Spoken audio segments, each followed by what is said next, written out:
Isang magandang araw po sa inyong lahat. And it's a Friday. Thank God it's a Friday. Ito po ang The Stock Market Today. If this is your first time in this channel, iniimbitahan ko po kayo na mag-subscribe dahil po aking tinatalakay dito sa ating channel ang inyong paborito at pinaka-aktibong stocks. Kung gusto niyo po ng content I invite you to subscribe and like. And if you have stocks in mind that you want reviewed, please comment on the comment box and I will prioritize. By the way, I am not a financial advisor and anything I say in this channel should not be construed as financial advice. Before I start, nais ko pong batiin ang aking pinsan na si Mari. And your dad and I have been praying for your swift recovery, and I'm wishing you a swift recovery. Hope we can discuss again with your dad the stock market basics which we started 2 or 3 weeks ago. Okay? Ang ating financial advice ay tungkol sa San Miguel at ang resulta ng trading sa ating PSE ngayong araw, March 11, 2022, dito lamang sa The Stock Market Today.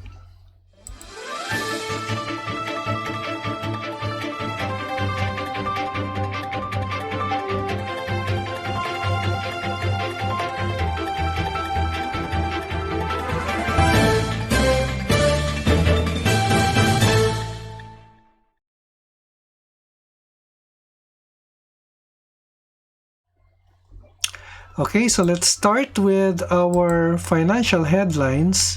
Actually po, sa Business World po galing ito. SMC income more than doubles as business rebound. Ito po yung ating main news. February vehicle sales increase 17% to 24,304 units. PLDT boost Mindanao internet services via subsea cable project. Converge ICT reports data breach. Ano kaya to? And on our top stories, FDI hits all-time high, 10.5 billion in 2021, and Meralco rates up in March. Okay, so let's go back to our top story, and our top news is on San Miguel. Tignan natin po ito. San Miguel income rebound more than doubles as business rebound.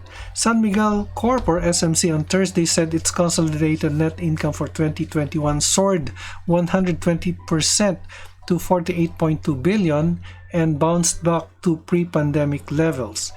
Our group-wide revenues driven by higher sales across major businesses rose 30% to 941.2 billion, the listed conglomerate said in a media release. The company also reported its consolidated operating income increased by 64% to 117.2 billion on the back of effective cost management initiatives and enhanced operational efficiencies. SMC President and CEO Ramon S. Ang said effective strategies adopted by the company helped overcome the pandemic challenges. Sabi niya, we are confident we can accelerate growth while equally responding to the needs of the environment and communities we serve, he said. Last week, the company reported that it is working on reducing its group-wide water consumption by half by 2025. Since 2017, it reported saving 27.4 billion liters of water under its Water for All water stewardship initiative.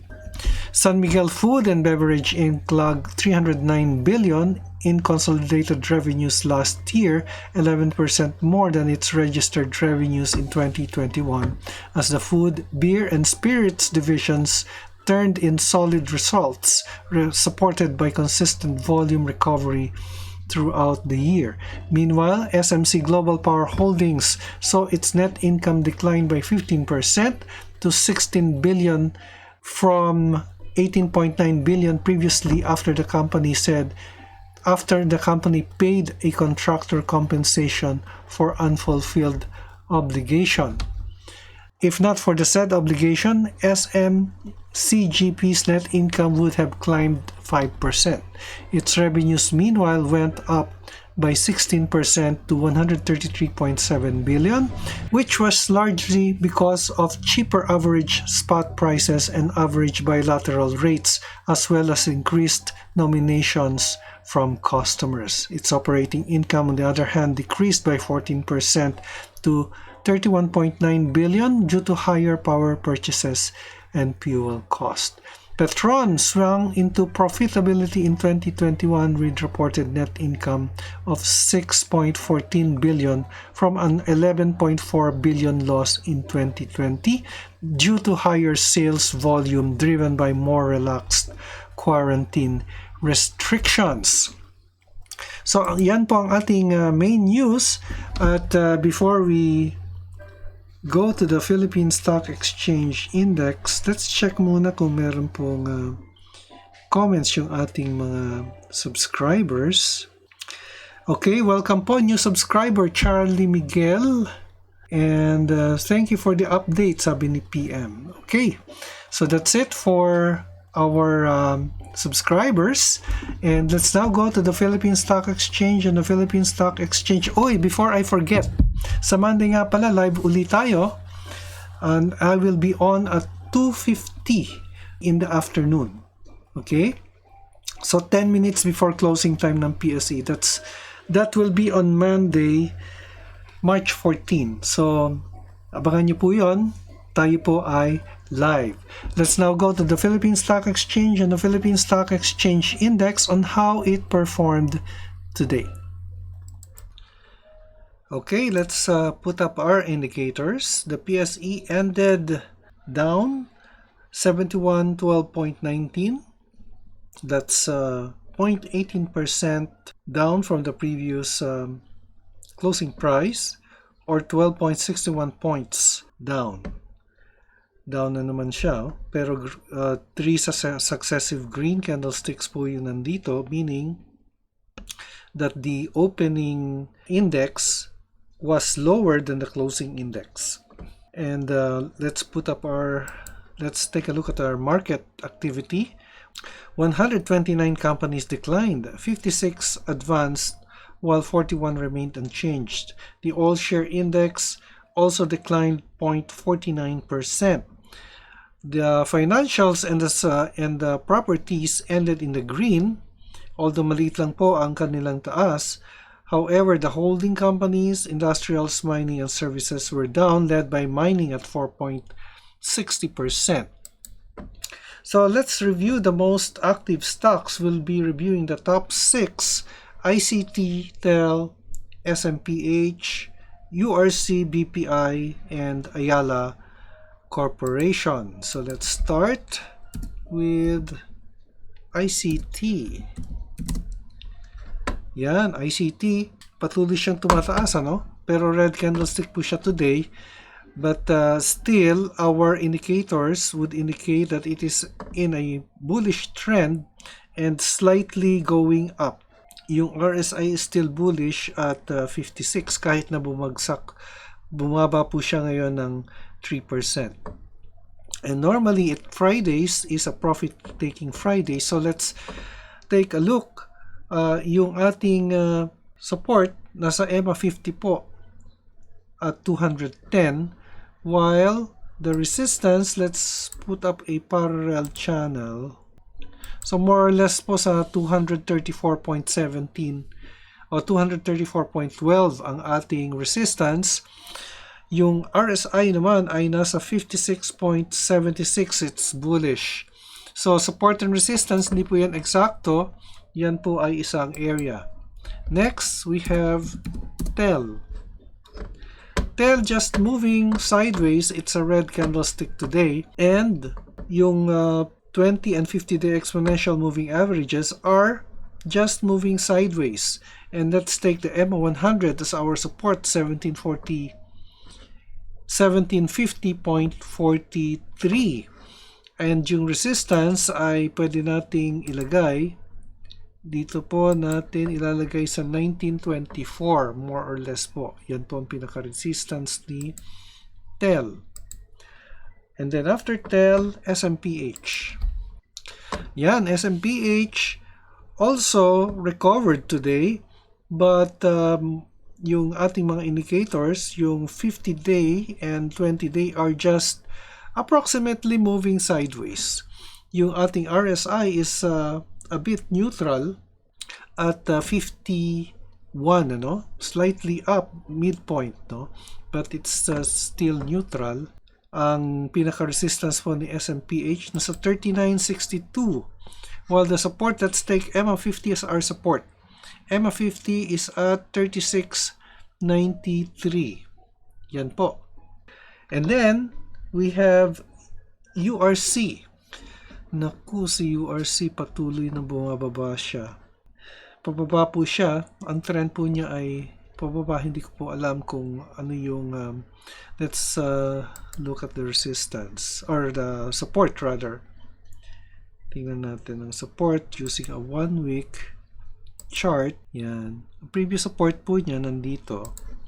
And the next support level based on the 1 week nandito po sa 98.92. So hindi ko maintindihan kung bakit bumababa ito. Probably market sentiment. But ang fundamentals naman po ni URC is good, ano? I think 150 or 160 ang target price po nito based din doon sa study ni BDO. But anyway, it's bearish with RSI oversold at 20.49. So I would say antayin po muna natin ang green candlestick bago tayo bumili. But if you are long-term investor, no harm in buying. Hindi po ba? Yan po. And then BPI. Okay, BPI, there is a recovery. Yan. So, na-breach po yung EMA50, which is the previous support. At the EMA100 is now acting as our support. Yan po. And 3 successive green candlesticks po siya. It gained 2 pesos today. So, yung EMA100 is at 93, which is our 93 to 94 po. And yung pinaka-resistance po ni BPI, let's put it at 101. O 101 to 102. So, nagkaroon po siya ng bounce, no? From here. Kasi yung 29 na RSI, yan po noong March 8. And 3 successive days po siyang tumaas. Finally, we have Ayala Corporation, one of the oldest companies in the Philippines. Naku, bumagsak si Ayala. 80.50, talagang bearish siya. Bearish po si Ayala. Alam niyo po, magandang bumili ng Ayala Corporation, especially at this price, ano, 80.50. Nasa support area na po siya. Yan po, no? Nasa 800 and the next support level pwede nating ilagay po dito sa 782 or 789. So 780 more or less po yung next support level ni Ayala Corporation.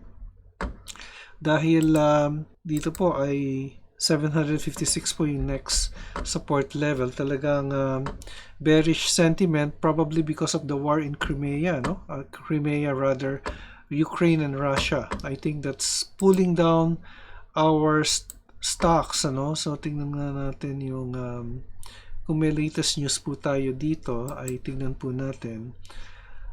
Shares climb further as all prices. Kahapon po ito Shares dip on weaker.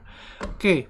So, by the way, on Monday, tayo po ay live. We will start at 2:50 in the afternoon. Okay? Probably earlier, a few minutes earlier po ako na mag-start. And I will be live to answer your questions and your stock requests, no? Plus the latest news on the PSE and the corporate news. Okay? Yan po ang ating report sa stock market. March 11, 2022. Happy birthday po sa aking sister, si Miriam. Happy birthday, Mir. Senior citizen na po siya. Ito po si Benji Chodoro, nagpapaalala, an investment in knowledge pays the best interest. Maraming salamat sa inyong pagtangkilik. Hanggang sa muli, take care, God bless, bye for now.